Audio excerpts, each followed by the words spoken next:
Hi hello నమస్తే welcome to నేటి రాత్రి. నేను మీ శివసుబ్రహ్మణ్యం కట్ట. మనం గతంలో కూడా ఒకసారి మాట్లాడుకున్నాం. ఏంటంటే రేవంత్ రెడ్డి గారు మీరు విద్యను వైద్యం పైన ఇప్పుడు ఒక్కసారి కన్నేయండి, దానిపైన దృష్టి పెట్టండి, జనాలందరూ కూడా మెచ్చుకుంటారని చెప్పడం జరిగింది. అగో నిన్న శాసనసభలో కూడా సీఎం రేవంత్ రెడ్డి గారు దాని గురించి మాట్లాడి ఏదైనా ఒక్కసారి చూద్దాం. విద్యా వైద్యానికి నిధుల్లో కోత పెట్టము, అవసరమైతే మరిన్ని నిధులు ఇస్తాం. గత 22 నెలల్లో పేదల చికిత్సలకు 4,500 కోట్లు వేచించామని చెప్తా ఉన్నారు. ప్రభుత్వ ఆసుపత్రులను బలోపేతం చేస్తాం, వైద్యాధికారులపై పాలన భారం లేకుండా చూస్తామని వెల్లడి చేసిండ్రు. సో ఇది ఆరోగ్య శాఖ ఏదైతే ఉందో దాన్ని ఇంకా మంచిగా చేస్తాము, ఇంకా మంచి వైద్యం అందేటట్టుగా కూడా ప్రతి ఒక్కరికి కూడా అంతకైతే అవసరమైతే ఇంకెక్కువ నిధులు ఇస్తామని చెప్పడం జరిగింది. కానీ మనం చూసినట్టయితే ప్రైవేట్ హాస్పిటల్స్ వాళ్ళు కూడా కొంత ఇబ్బందులు పెడతా ఉన్నారు గవర్నమెంట్ని. ఎందుకంటే వాళ్ళకి రావాల్సిన బిల్స్ని కూడా వాళ్ళు కొంచెం రిలీజ్ చేసింది గవర్నమెంట్, అయినా కూడా కొంత ఇబ్బందులు పెడతా ఉన్నారు. ఇది కూడా ఒకసారి చూడండి రేవంత్ రెడ్డి గారు, ఏంటంటే ప్రైవేట్ హాస్పిటల్స్ వాళ్ళందరూ కూడా వాళ్ళు చెయ్యని సర్జరీస్కి బిల్లులు పెడతా ఉన్నారు ఇష్టం ఉన్నట్టుగా.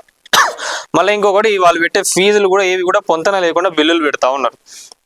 దానిపైన కూడా ఒకసారి దృష్టి పెట్టండి. ఇంకొకటి ఏంటంటే వైద్య అధికారులు ఎవరైతే ఉన్నారో డిఎంఎన్హెచ్ఓలు కానివ్వండి, ఇంకా అధికారులు ఎవరైతే ఉన్నారో వాళ్ళపైన కూడా ఒకసారి దృష్టి పెట్టండి. ఎందుకంటే వాళ్ళు చేయబట్టి సగం ప్రభుత్వ హాస్పిటల్స్ నాశనం అయినాయి. అంటే ఈ డిఎంఎన్హెచ్ఓలు ఈ అధికారులు చేయబట్టే ప్రైవేట్ హాస్పిటల్స్ అందరికీ కూడా వీళ్ళందరూ వత్తాసు వలుకుతా ఉన్నారు. ఇంకొకటి ఏంటంటే ఇల్లీగల్గా ఉన్న హాస్పిటల్స్ కి పర్మిషన్స్ ఇస్తా ఉన్నారు, నీతిగా నిజాయితీగా ఉన్న వాళ్ళకు చుక్కలు చూపిస్తా ఉన్నారు, వాళ్ళ దగ్గర నుంచి వెళ్ళి పైసలు తీసుకుంటా ఉన్నారు వీళ్ళందరూ కూడా. దానిపైన కూడా ఒకసారి దృష్టి పెట్టి కొంతమందిని పీకేయండి. ఎవరెవరైతే ఇంత ఘోరంగా బద్నాం చేస్తా ఉన్నారో ప్రభుత్వాన్ని కూడా వాళ్ళందరినీ తీసేయండి. ఎందుకంటే గవర్నమెంట్కి మంచి పేరు రావాలి అని అనుకుంటే ఇట్లాంటి అధికారుల పైన మీరు యాక్షన్ తీసుకుంటేనే అప్పుడు వాళ్ళకి భయం ఉంటుంది, వాళ్ళు కూడా కరెక్ట్గా పనిచేస్తారు. సో ఇక మొత్తానికి అయితే వాటికి రాష్ట్రంలో పేదలకు విద్యా వైద్యం తమ ప్రభుత్వానికి అత్యంత ప్రాధాన్యత అంశం అని చెప్తా ఉన్నారు. వాటికి ₹1 కూడా కోత విధించబోమని, అవసరమైతే మరిన్ని నిధులు ఇస్తామని చెప్పి ముఖ్యమంత్రి రేవంత్ రెడ్డి స్పష్టం చేసిండ్రు.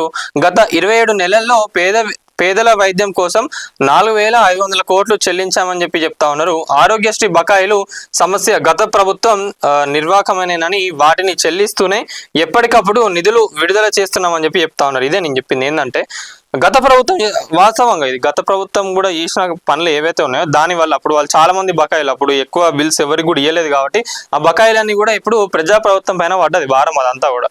నేను అదే చెప్తున్నా ఏంటంటే మరి గతంలో కూడా చూసుకున్నట్లయితే విజిలెన్స్ కూడా దీనిపైన అయినది. మరి ఆ రిపోర్ట్లన్నీ ఏడవైనాయి. మెడికల్ ఎవరైతే అదే ఏంటంటే ఇదిగోనా చెప్పినా కదా, ఈ సర్జరీస్ కి సంబంధించి అందరు కూడా ఫేక్ గా బిల్స్ పెడతా ఉన్నారు. ఏంటంటే మరి దానిపైన విజిలెన్స్ రిపోర్ట్ కూడా ఉన్నది, అది ఒక్కసారి తీయండి రేవంత్ రెడ్డి గారు.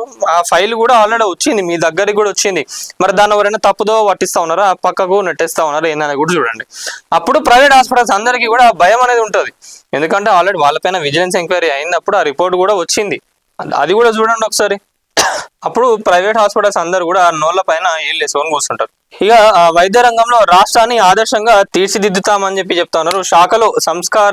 శాఖలో సంస్కరణలు తీసుకురాబోతున్నామని, సూపరింటెండెంట్లు ఇతర అధికారులపై పరిపాలన భారం లేకుండా చేస్తామని చెప్పిండ్రు. విదేశాలలో ఉన్న మన వైద్యుల సేవలను రాష్ట్రంలో వినియోగించుకుంటామని తెలిపిండ్రు. గురువారం శాసనసభలో ప్రశ్నోత్తరాల సమయంలో వైద్య ఆరోగ్య శాఖపై జరిగిన చర్చలో సీఎం రేవంత్ రెడ్డి మాట్లాడుతూ ఇవన్నీ కూడా అదే చెప్తున్నాను నేను. ఏంటంటే ఏదైతే మీరు తీసుకున్న పాయింట్ బాగానే ఉంది. ఎప్పుడైనా కూడా ఎవరికైనా కూడా వైద్యం మనం కరెక్ట్ గా ఫ్రీగా క్వాలిటీగా అందిస్తే వాడు జీవితాంతం గుర్తుపెట్టుకుంటాడు. విద్య ఉందనుకోండి వానికి తెలివి ఉంటుంది, ఏడవై ఏదైనా కూడా చేసుకోగలుగుతాడు. వైద్యం కూడా మనం ఫ్రీగా అందించాం అనుకోని అక్కడ చేసుకున్న దగ్గర మనకి ఏదైనా ఇబ్బందులు ఏదైనా రోగాలు ఏమైనా వస్తే మనం ఫ్రీగా క్వాలిటీగా అందించినప్పుడు ఈ రెండు ఉంటే జనాలు ఏడైనా పోయి కూడా బతుకుతారు. ఇది మీరు చేయండి, దీన్ని మీరు సక్సెస్ చేయండి, జనాలు జీవితాంతం రేవంత్ రెడ్డి గారిని ప్రజాప్రభుత్వాన్ని గుర్తుపెట్టుకుంటారు.